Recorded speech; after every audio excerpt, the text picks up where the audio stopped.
नमो शेतकरी योजना या दिवशी शेतकऱ्यांच्या खात्यामध्ये जमा होणार पैसे।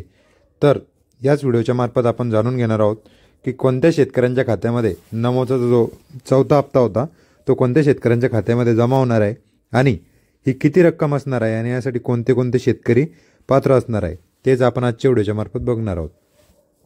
नमो शेतकरी महासन्मान निधी योजना ही योजना पीएम किसानच्या धर्तीवर महाराष्ट्रातील शेतकऱ्यांना एक आर्थिक हातभार लागेल या उद्देशाने सुरू केलेली एक नमो शेतकरी महासन्मान निधी योजना ही योजना आहे।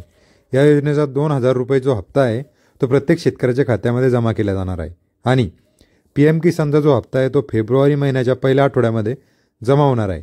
त्याचसोबत नमो शेतकरी योजनेचा जो 2000 रुपयाचा हप्ता आहे तो सुद्धा शेतकऱ्यांच्या खात्यामध्ये डीबीटी आधार लिंक खात्यामध्ये त्यांचे जमा करण्यात येणार आहे आणि नमो शेतकरी महासन्मान निधी योजनेचा हप्ता ज्या शेतकऱ्यांचं फार्मर कार्ड तयार झालेलं आहे, युनिक फार्मर आय डी तयार झालेली आहे, अशाच शेतकऱ्यांच्या खात्यामध्ये हे नमो शेतकरी महासन्मान निधी योजनेचे 2000 रुपये जमा केले जाणार आहे। आणि या संबंधितील आपल्याला ॲग्रीस्टॅगवरून आपले फार्मर आय डी कसे तयार करायचे आहे ते सुद्धा मी आपल्याला व्हिडिओच्या डिस्क्रिप्शनमध्ये सांगणार आहे, तो सुद्धा आपण व्हिडिओ आवश्यक बघायचा आहे। आणि प्रत्येक शेतकऱ्यांनी आपला आधार लिंक मोबाईल नंबर त्यावरचा OTP देऊन आपल्याला जो आपलं फार्मर आय डी आहे ते तयार करून घ्यायचं आहे आणि अशा प्रकारे फेब्रुवारी महिन्याच्या पहिल्या आठवड्यामध्ये प्रत्येक शेतकऱ्यांच्या खात्यामध्ये नमो सन्मान निधीचे पैसे जमा होणार आहेत। धन्यवाद।